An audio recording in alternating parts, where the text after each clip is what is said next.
Tadetat satyam mantreshu karmani kavayo yanya pashyan Stanitretayam bahudha santatani Tanyacharata niyatam satyakama Eshava pantha sukrutasya loke Tadetat satyam mantreshu karmani kavayo yanya pashyan Tanitretayam bahudha santatani Tanya charata niyatam satyakama Eshava pantha sukrutasya loke Tadetat satyam Tadetat tada yetat that is this the truth. In that he has conveyed the highest truths. Tat tvamasi, like somebody said, tat tvamasi, tadetat, that is this the truth. Whatever rituals the seers beheld in the sacred hymns of the three Vedas and practiced in various ways, O lovers of truth, perform them constantly, for they are paths to the world of meritorious deeds. Sukrutasya loke satyakamaha, O lovers of truth, niyatam acharata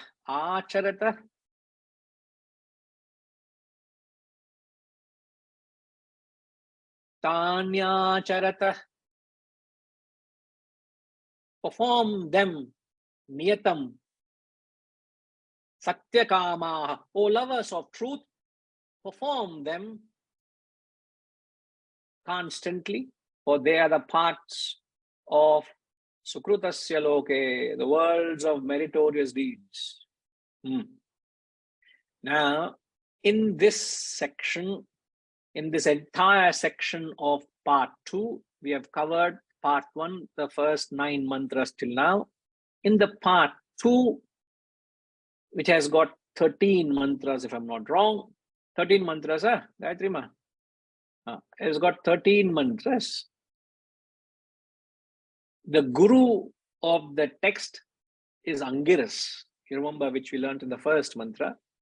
The guru Angiras, though he is recommending one to perform the various rituals, karmani here refers to the karma kanda of the Vedas. Karma kanda rituals, which refers to the ritualistic portion of the Vedas. So here the guru, no doubt in this mantra, says you must perform them. Why does he perform them? Because the student he is addressing, or the students he was addressing, was a karmakandist. He was a student who was more inclined towards rituals. So he, in this section, gives the various ritualistic practices. And interestingly, as a true guru, he takes a whip and whips you. Correct, Shivaji? Nahi nahi rakshati dukrin karane. Oh, mudhamate, you fool. All what you're doing is of no use, mudhamate. So the later sections of this very section, he ridicules, he calls him in 2 mantras, if I'm not wrong, he calls them as fools. You fools, you will not get moksha. You will only be confined to cycle of birth, and that do not get caught up in the rituals. He recommends them to begin with. And at the end of it, he exposes the limitation of these, condemns them as foolish practices of the spiritual ignoramuses. A true guru gives you what you need and he takes it away ultimately from you.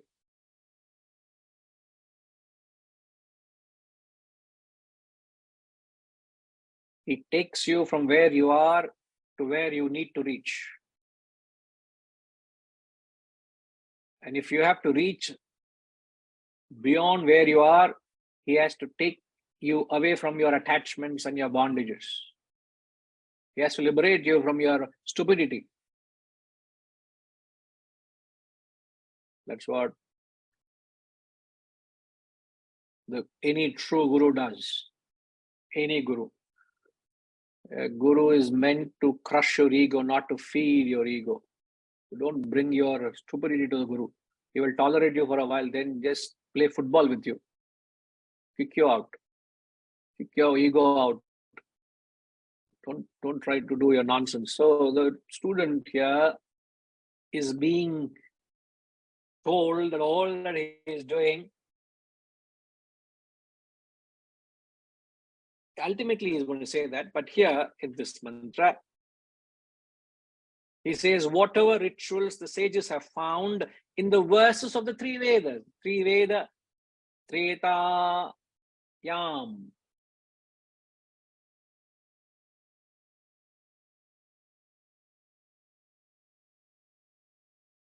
Tretayam Bahudha Santatani. Why he only refers to the three Vedas? The fourth Veda, the Rik, Sama, Yajur, are referred to. The fourth Veda is excluded because it was compiled later. So the three Vedas, the Rik Veda, Yajur Veda, Sama Veda.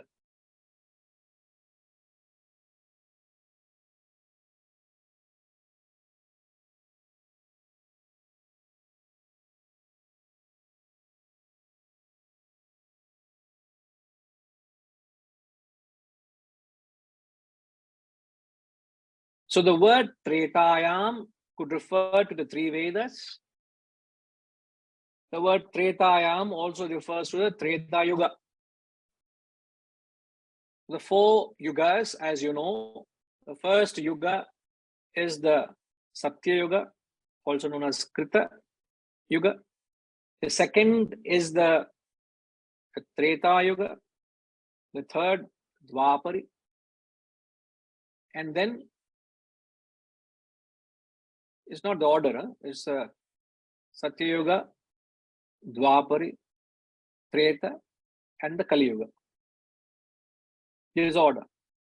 So the best of these yugas was the Satya Yuga, where it said truth stood on all its limbs. Truth was established. Everybody was established in this wisdom, in this profound wisdom. They led a life of Satyam. The truth stood on four legs. In Kali Yuga, they said truth stands only on one leg. No wonder everybody is trying to do Rukshasana, trying to balance with one leg. Yeah, two legs to stand. Try to stand with two legs first properly. Even animal also can't stand with one leg. How can truth stand with one leg? So that is the state of the world, the Kali Yuga we are in. So that is the interpretation of the word Tretayam. It can be referred to the three Vedas or the four yugas. Now, here again there is an indication. There is an indication of what you get when you perform Karma Kanda. So the seekers of Karma Kanda means the seekers who practice these various rituals, the lovers of truth, perform them always. He says this path is for those who obtain the world of meritorious deeds. Sukrutasya loke.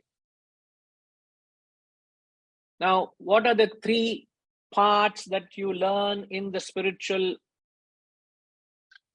You can follow three spiritual paths. In fact, not three spiritual, there are three different paths you say people follow. What are the three parts?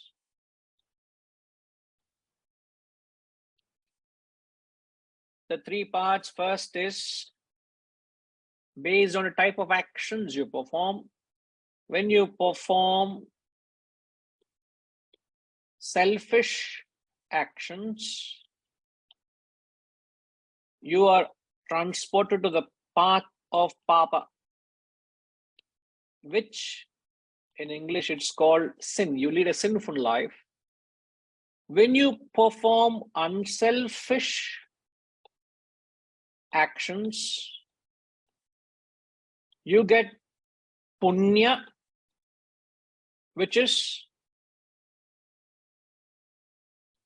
the merit. The third is when you perform selfless actions, you get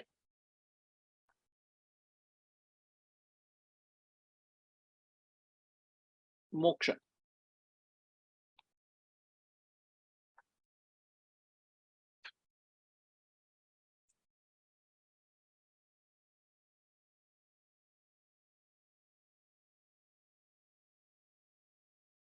So when you perform karma kanda,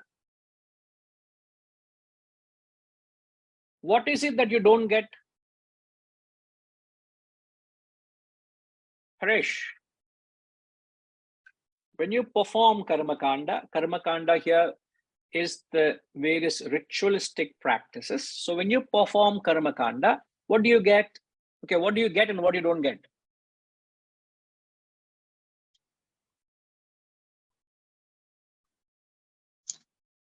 Guruji, you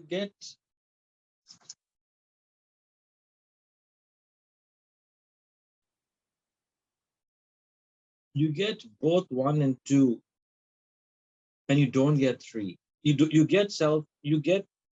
get papa and punya, but you don't get moksha.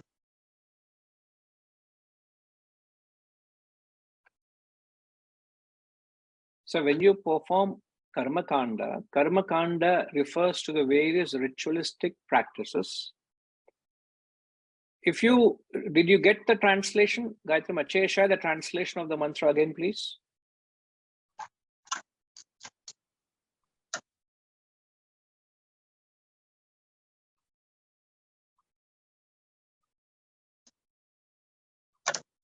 What do you read the last sentence, Harish? This path is for you to obtain the world of meritorious deeds. So they are to the world of meritorious deeds. So when are you transported to the world of meritorious deeds? When you perform the karma kanda, which are the various ritualistic practices, which refers to the various unselfish actions.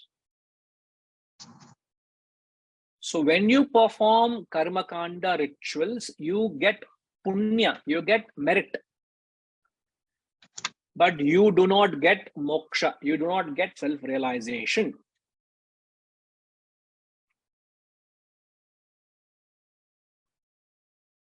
Because those who so what is the common thing in the first and the second? Okay, Harish, I will leave it at that. You're good, your thought is right. Maybe if I can ask Mikima.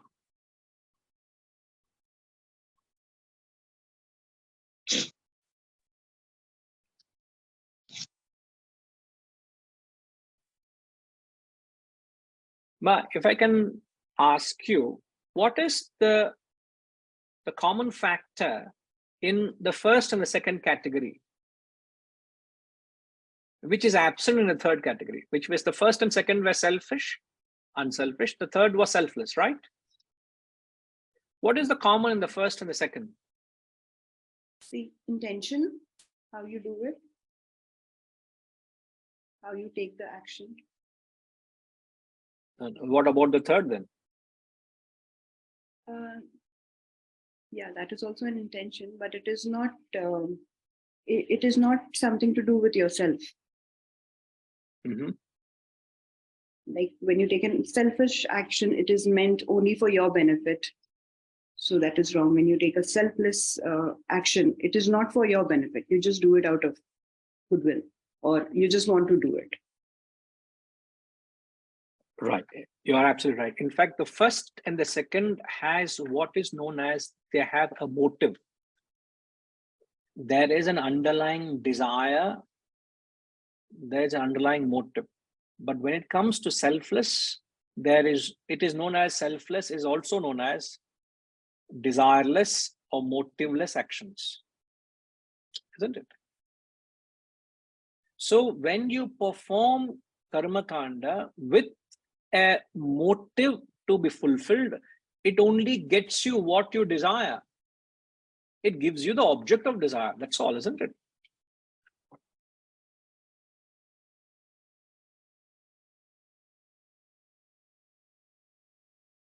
But it will not give you moksha because your actions are not selfless.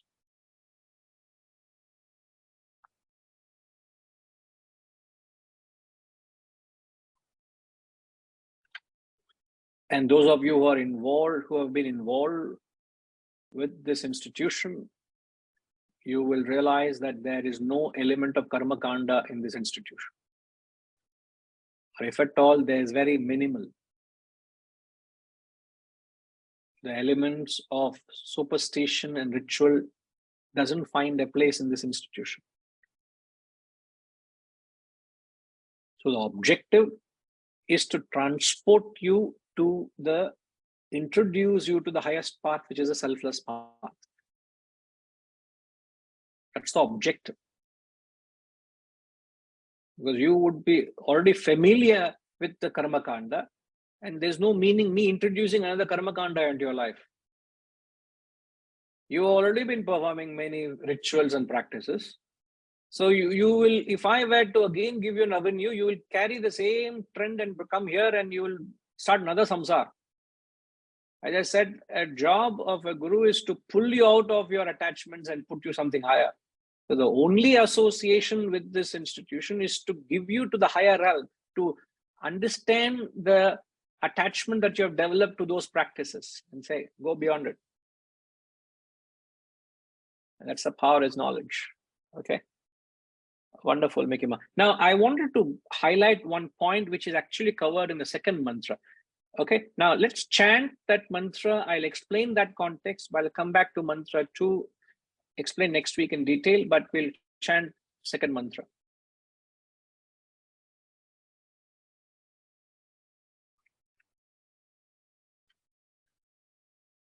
Yada lelayate herchehi samidheya vyavahane tadajya bhagavantarena huti pratipadayet shraddhaya hutam.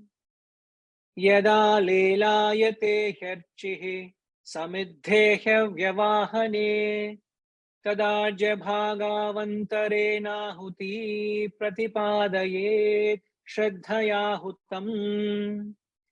Now here he is referring to one of the rituals of fire worship, which is going to in fact speak elaborately in detail in the subsequent verses. But here he says, when indeed in the fire well kindled, the flame shoots up. That's what happens when you perform yajna, the flame shoots up. Offer your oblations between the two portions of fire with shraddha. Now, the section I want to connect with what we have explained in the first mantra is offer your oblations between the two portions of fire with shraddha. That is again understood. Shraddha is the capacity to do it genuinely until you reach your goal. Now, what does this oblation between the two portions mean? Thanks, Gayatri. Now, this is food for thought for you all before we come back again. Now, here, between the two portions, what does this refer to? This refers to a very important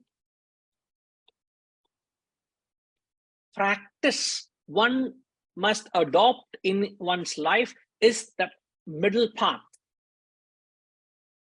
So that middle path if you go away from the middle path, one side would be tamas, other side would be rajas. The middle path is the path of sattva.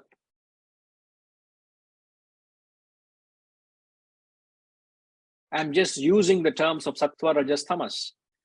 Now, if you want to also understand the middle path of what we said, the middle path is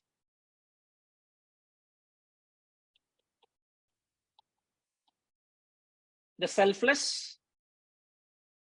The other side is selfish, and other side is unselfish. So you have nothing to do with any action which is binding you with, as we said, selfish actions has selfish motive, unselfish actions are unselfish motive, selfless actions are motiveless. So when he says you must perform them with Shraddha, you must perform these actions with great care, what he means is perform these selfless actions which will give you not the fruit of karma kanda, but actually gives you the fruit of self-realization. In fact, the famous context of the Bhagavad Gita, the very context, as you know, UK, can you give me where was the Bhagavad Gita taught? As you know, the Gita is a sermon given by Lord Krishna to Arjuna. It's a conversation. Now, where did it happen? It was on a battlefield in between the two armies which were ready to fight. Why? Absolutely correct. But why do you think it was in between the two armies? Senayor Ubhayor Madhye. But why was it held in between the two armies? What does it suggest? Again, the same, Guruji. Either side there will be what to say? There is a motive either side, and in between that is that motivelessness. Or so Gita was trying to propound that principle. It certainly propounds that, but what do the two forces symbolize? Dharma and adharma, wrong and right. Dharma and adharma. So adharma is selfish actions. Dharma refers to righteous or unselfish actions. Yes, Guruji. Both these selfish and unselfish take you to certain worlds of punya and papa. Yes. But if you want to get to Brahman, you have to be punya, apunya, vivarjita pantaha.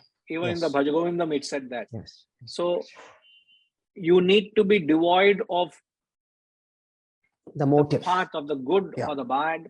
Just get on to the selfless action. So the fact that the Gita was given in between the two armies suggests what we are strongly advocating is the middle path. Yes. Yes. Now you should adopt this middle path in everything that you do in life. People either speak too much or speak too little. Either eat too much or eat too little. Sleep too much or sleep too little. In fact, we learned in the Gita, which verse I can't recall, unless Gayatri Ma, you know the which mantra, which verse from the Gita. This knowledge is not designed for those who eat too much or eat too little, who sleep too much or sleep too little. Means if you have that ability to moderate, ability to get into the middle path, which is contrary to why I took this mantra, the section is, this is contrary to the path of punya, where you take to one extremity.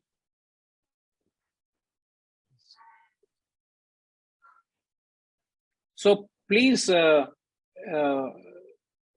remind me that I will explain what are the extremities in the middle path with reference to the three physical, mental, intellectual personalities.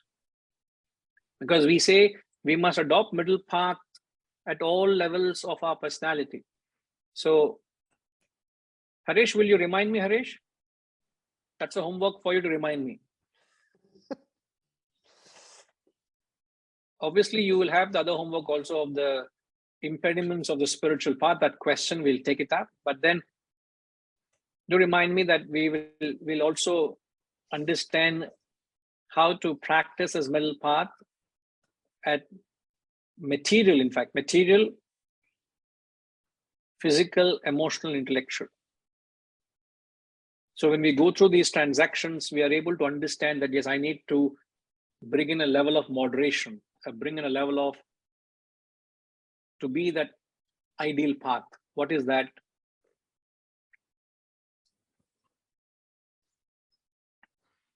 We will learn. Okay.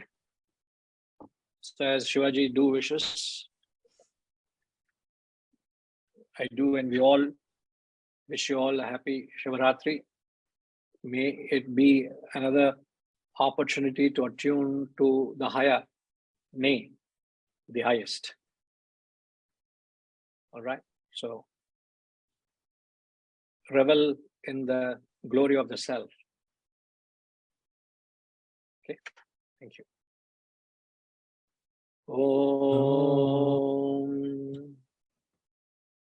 Purnamada Purnamidam Purnat Purnamudachyate Purnasya Purnamadaya Purnamevavashishyate.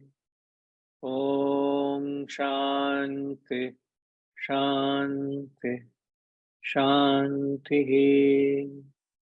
Harihi Om. Shri Gurubhyo Namaha. Harihi Om.